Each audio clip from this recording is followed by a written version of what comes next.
I'd like to say good evening to everyone. Good evening. Wanted to try something a little bit different this evening, and I brought this painting along with me. And of course, this is a painting, in some way painted from out of the Bible. It's a Bible story, and we're going to read the story. Does any of you, before I start, did any of you know what the painting is? I didn't either until I took a class. And some of the things I'm going to ask you is something that they ask us in class. And then I read a book here on this. This is a painting by Rembrandt. And of course, this is not the original painting. The original painting is 8 foot tall and 4 foot wide. So if I had it, it'd be easy for everyone to see. But it is actually hanging in a museum in Russia. The original painting. This is called The Prodigal Son. So if you want to know what we're going to be reading, it's Luke chapter 15, The Prodigal Son tonight. And as we read this, those of you that can see it, some of you can see it better than others, and I know this is what I had. If I'd have thought of it, I could have maybe made something a little taller and made it stand up a little bit taller, but maybe we'll try to do something. Luke chapter 15. And as you see in this painting, there's several characters in it that's painted. And I was hoping that maybe as we read the story, maybe you can look into the painting as well and maybe see some of these characters that's going to be in our story. But Luke chapter 15, and I'm going to start in verse 3. Jesus speaking here, and the thing of it is, in this section of the Bible, Jesus had just talked about a couple of stories about losing things. Of the widow who lost her some coin, and she looked for it, and when she found it, she called and talked to, we know the story of how she called and had people come and they celebrated her finding the lost coin. We also had the shepherd that lost the sheep, and how when he found it, he put it on his shoulders and he carried it back. And he was talking about losing things and finding things. So there was some murmuring going on about what he was teaching among the Pharisees, and that's what they talked about in the first couple of verses here of how they murmured. But then he told of another parable. Jesus, and he spake this parable to them, saying, what man of you having, where am I at? I'm in the wrong one, isn't it?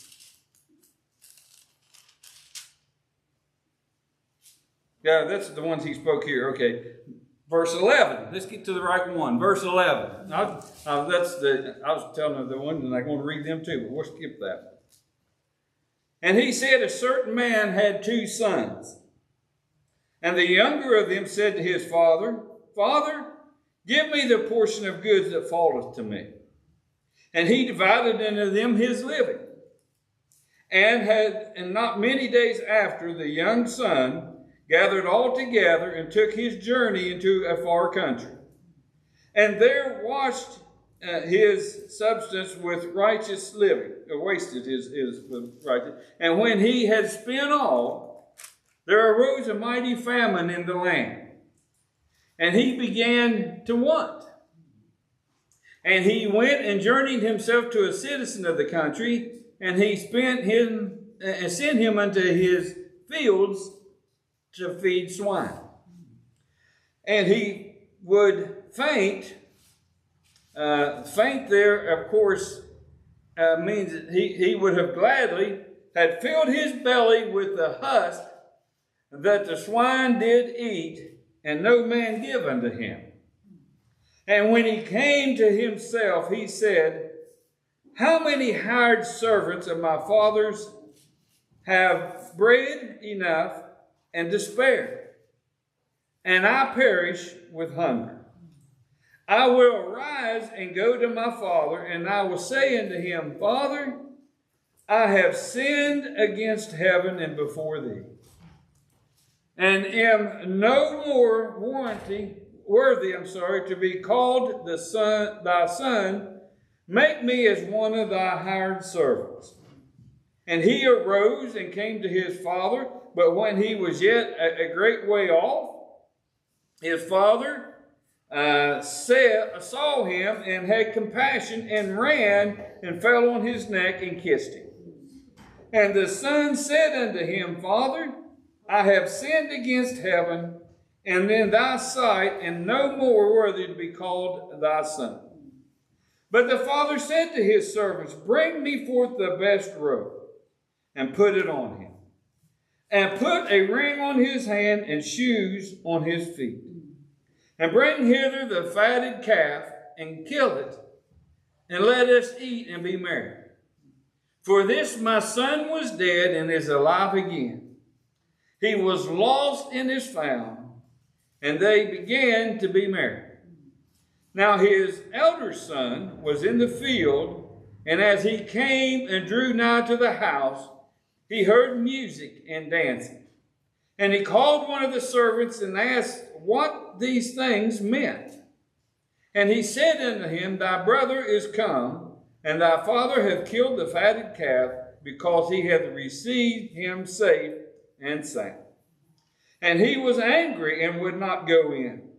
Therefore came his father out and entreated him. And he answered, said to his father, Lo, these many years do I serve thee. Neither transgressed have I at any time thy commandment. And yet thou never gavest me a kid, that I might make merry with my friends. But as soon as thy son has come, which hath devoured thy living with harlots, thou hast killed for him the fatted calf. And he said unto him, Son, thou art ever with me, and all that I have is thine. It was meet that ye should make merry and be glad, for thy brother was dead and is alive again, and was lost and is found. Now, when you read the story there's some things that I think we need to point out. Of course, according to the Jewish laws, and you can see that in Leviticus, that the elder son would have inherited a double portion of whatever the inheritance of the father. Now, of course, and that means that the younger son would have received 1/3 of what it is. The older son would have received 2/3 inheritance. Now, what seems remarkable to me is, of course, we all know that when you get an inheritance, when do you get it? When someone passes away or they die. So for the youngest son to come forward and to say, give me my inheritance, he's pretty much in that culture, in that time, said, Dad, I wish you would die. It's pretty much what he was saying. So it's very insulting. It's very bad for you to ask for your inheritance before they die. So this son was not a very good son. He must have grew up there. I think of so much of how he must have felt that he was didn't want to grow up on the farm. You know, maybe he could see all that his dad had. He had all the servants, and he didn't have anything, and he just couldn't wait, and he wanted his now, because that's not the life he wanted for me. I kind of think of it as back, and I can remember when I was a teenager and was a kid. I couldn't wait to get out of Clay County. Boy, I was going to head off to college, and I was going to go down there and get my degree, and I was going to go off and get me a job somewhere, and I was going to get away from this area, a good riddance to it. But you know, when I was going, I couldn't wait to get back. So, you know, and I can imagine that son being that way a little bit. He wanted to leave. He wanted to run off. But when he was off, and he had wasted all that he had spent all that he had, and when the famine hit, he had no friends there. He had no family there. He was someplace that he shouldn't have been. So and it was very insulting. Even to this day, true Jewish people will not eat pork. They don't want to have nothing to do with it. Matter of fact, in that time it was forbidden for them to even own hogs or pigs, and not only not to eat it, but not to even own them. So apparently whoever he was working for was not a Jewish person. So that they didn't treat him very well. They were looked down upon. Jewish people, once they were outside of their own area, most of the time they was not thought of very highly. So here is someone, he's out doing this, and he finally comes to his senses, it says, and that he's going to make his way back to his father's house. Now, I can imagine him, the pride that he had and the stubbornness he had of not wanting to go back to his father's house and admit that, hey, I messed up. Who wants to do that, go and admit to somebody that they messed up? Especially on something so big when you already told your father, I wish you would die and just give me my money so I can go do what I want now. So I can imagine him finally coming to his senses and figuring out it's better to go back and live as a servant on my dad's farm than to sit out here and starve. And we can imagine him as he was walking down the road and on his way back, how he must have practiced that in his head. How many of y'all have ever been in trouble when you was a kid and you knew you was in trouble and you just rehearsed over and over in your mind what you was going to tell mom and dad before they got home? Because you wanted that story to be just right so you look good and somebody else look bad. Well, I've probably done that one how many times? I can imagine this son practicing that on the long walk all the way back home, practicing what he was going to say to his dad. But I can also imagine the dad standing there, or just sitting there, worried about his son. What has it become of him? Haven't heard anything from him. Haven't heard anything about him, probably. But they must have known a little bit because they knew that he'd wasted his money on living the wrong way. Worried about him. Knowing the famine hit, what is he doing? How's he making a living? He's in a strange land. He's around strange people. How's he doing? And he finally looks up and he sees his son coming down the road. And when you see the son coming down the road, how he must have rejoiced within himself. He didn't even let him get the whole speech out. Kind of brings us up to this painting we have here. And not only that, you have the son that was there, and when he comes out from out of the field working, and he hears the music and everything going on, and he's been right. He's always done what he was told to do. He obeyed his father. He was the good son, and here he is, and his brothers come back, and he's done all these things wrong, and Dad's throwing a big party for him. And he says here that, and when the father comes out and speaks to him, he said, what's the matter? He said, well, your son, he referred to him as his son, not his brother. He comes home and you don't even, when I'm here, you don't even give us a kid. That's a goat. You don't even give us a goat for me and my friends to celebrate, and you go kill the whole calf for him and have a big party for him.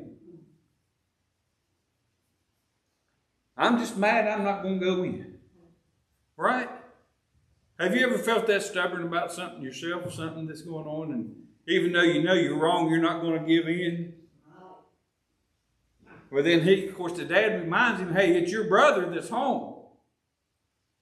So it kind of brings us up to this painting here. This is The Prodigal Son by Rembrandt. And you can see several characters here in it.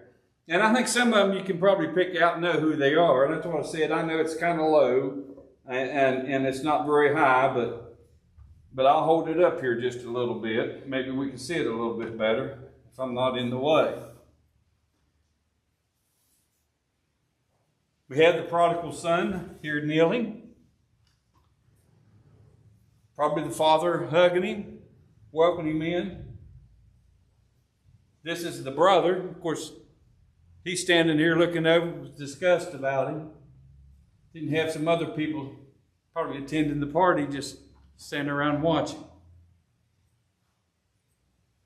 Now, as we read the story and you see the painting, my question is, where are you at in the painting? Where are you at? You know, and I was looking here.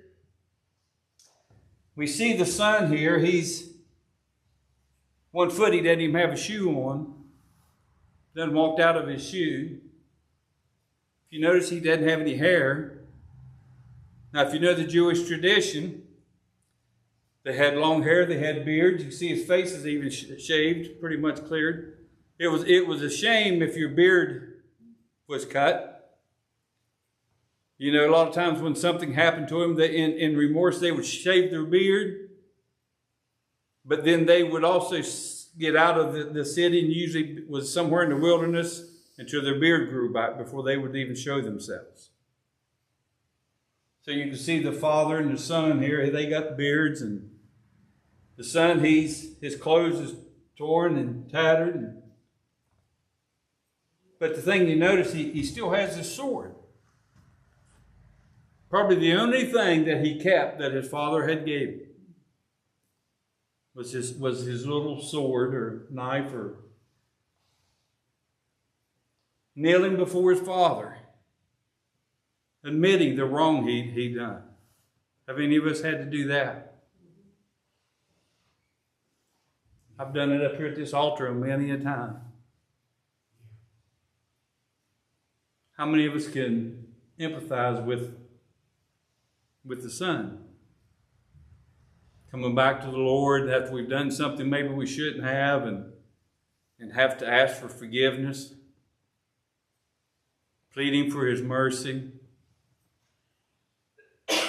How many of us has been the arrogant brother? Standing afar off, kind of watching things, but not wanting to get too involved because we don't want to admit that we probably done wrong with the feelings that we had in our heart.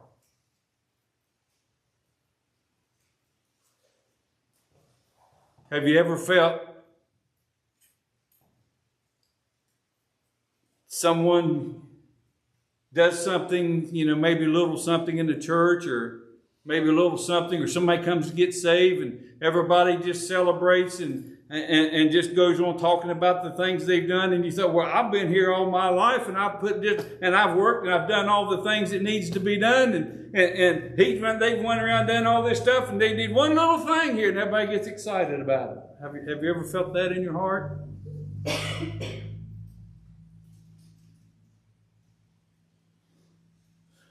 How many of you been the father? Been both a mother and to a father. Doesn't say anything about a mother in here, but the father loving the son, welcoming him back. How many of us has done something like that? Or maybe you haven't even thought of it. When someone's been gone, or you see them in church, do we go and accept them? And maybe they've done you something wrong, or you think they've done wrong to you, but they've even repented and come back, but we're still mad at them for something maybe they've done, or something they've said, or maybe you're one of the two that's back here in the back. I think that's where I was for a long time. There were several years I think that I was the ones in the back. I can see that. Close enough just to see what's going on, but not close enough that I want to get in. Maybe running from the Lord, or maybe you was in church for a while and you could see, you know, that's where you ought to be. You ought to be right there with the Father, and you ought to be there with the Son, and you ought to be welcoming him back, and maybe talking to the arrogant son, and letting him know that, hey, it's all right to be, but just standing back far enough that you don't want to be seen, or you don't want to give in. What are your thoughts on the painting? Any of you have anything? I think we could probably each identify with everybody in the painting at some time. Sure.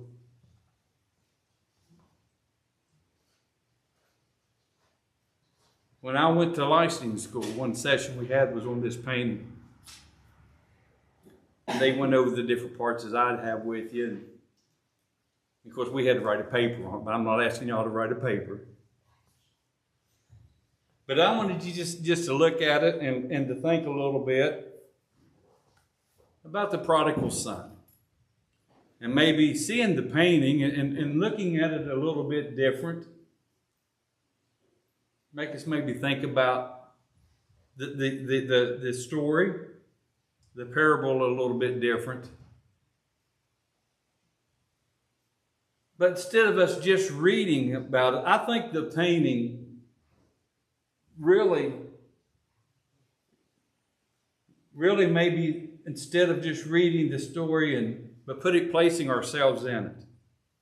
I think that's what the painting did when I saw it, and that was my biggest takeaway. And when I wrote about it, was that I can now look at it and think of myself being in that parable, and it's just not something that Jesus taught or something I've heard preached so often or referred to, but then after seeing it, I could put myself in all of those situations where I've done that. I mean, when I grew up in church, right here in this one quite a bit. My teenage years, I went to Clay First Baptist for a few years because that was where all the teenagers went. They had a big youth group. And I was sweet on a girl up there, so I went up there. And started college, got out of going to church, got away from the Lord, so I conceived. And then one night, the Lord opened my eyes, and I've told you all that story of how I came back to the Lord, and the shame that I felt for not doing what I should have in raising my family the way I was raised. And so, I mean, I could then thinking of the father or the older brother and thinking of sometimes that maybe I have put myself in that. But it wasn't until recently that I became a pastor that I thought of the actual father. You know, the father was not someone that I could relate to.